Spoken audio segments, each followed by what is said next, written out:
In a few weeks' time, we're all going to have the chance to take part in the AV referendum on changing the voting system for electing MPs. It's getting quite dirty, all of this.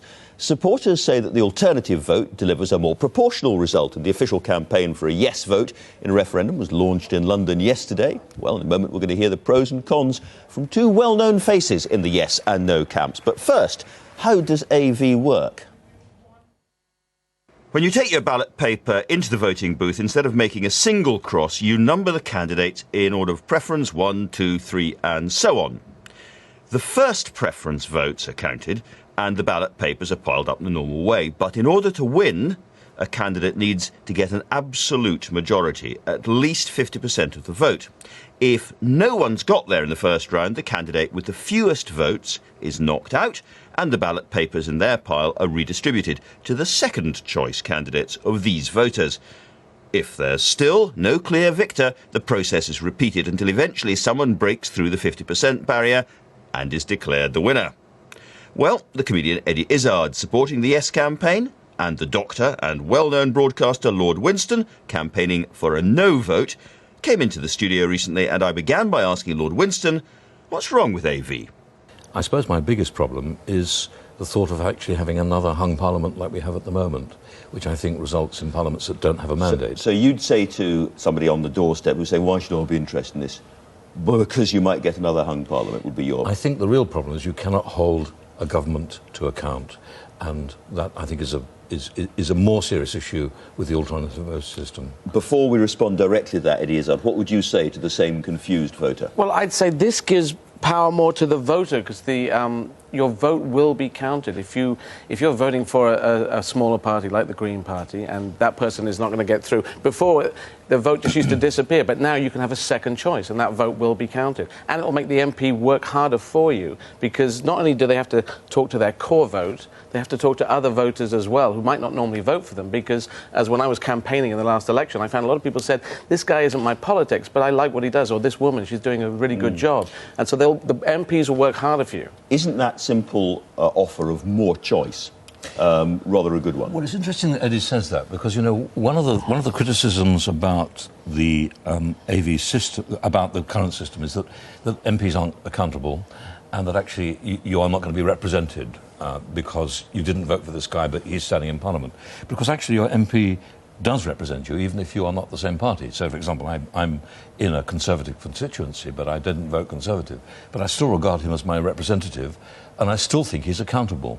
And I think, actually, that it's still the better system, although I don't think either system's ideal. I think the problem is that virtually all these systems of voting have flaws. But it is interesting that AV has really only been accepted by one democracy of any size, and that's Australia. Isn't the problem with AV, Eddie, that it's the kind of unwanted child? It's not the traditional, crisp, clear, if slightly unfair first-past-the-post system, but nor is it a proportional system. It's a sort of thing in the middle. I would agree with Robert. You keep your representation in your constituency there. If you go to the full proportional representation, then the MPs do not link up with your area. So this keeps the best of the first-past-the-post system, but changes it to widen it out, so that I do believe the MPs will have to take your views into account. They will be looking, if they are a Tory, they will be talking to people who vote Labour or Lib Dem, saying, look, I'm a reasonable person, I'm not an extremist, put me down as a second choice or a third choice. So somebody wins on the basis of second choices. The No campaign posters and so on make quite a bit of the cost of this, and they've got policemen and so on saying, you know, actually I need backup support rather than lots of money spent on changing the electoral system. That might also ring true with that people. spirit, the idea that they've got to come up with other costs of electronic machines, it's costs of pencils. But this is the first time we've had a chance to vote on how we do vote since in 100 years. And if we don't grab this right now, we won't have a chance to do it probably in another 100 years. But to alter the Constitution for a less good system, Eddie, is a problem. I don't think it's a less good system. I think it's fairer. And if there's anything, when I was campaigning in the last election on behalf of the Labour Party, fairness is the central thing that people want these days.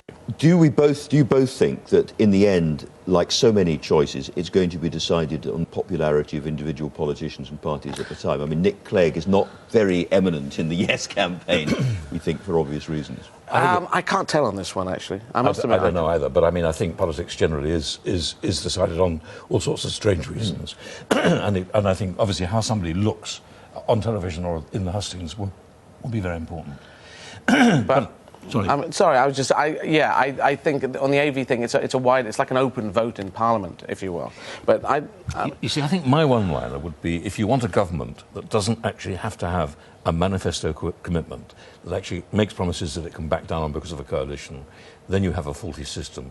And that's the problem we have at the moment, and that, I think, is deeply worrying. Won't it mean, nonetheless, that it's likely to get coalitions because the third party will do a bit better? The realistic thing is, since the end of the Second World War, we have moved away from just voting for one party and another. Now it's 35% of the electorate did not vote for the major two parties. That's the way people are feeling. And they want more choices. And also, they're out there, they're more mature now. They might change their mind quite quickly if it led to lots of more deals sort of behind the scenes after elections. Well, you've got to separate out in this. There's a whole lot of stuff going on about Nick Clegg, about the thing on the pledge made about the cuts in universities, about the raising fees in the universities. That is separate to the voting system. The voting system is separate to that. Bad decisions in politics is a separate thing. This is whether we can make this fairer. So I'd say go out, grab it, and wake up on May the 6th with a different system, with a better system.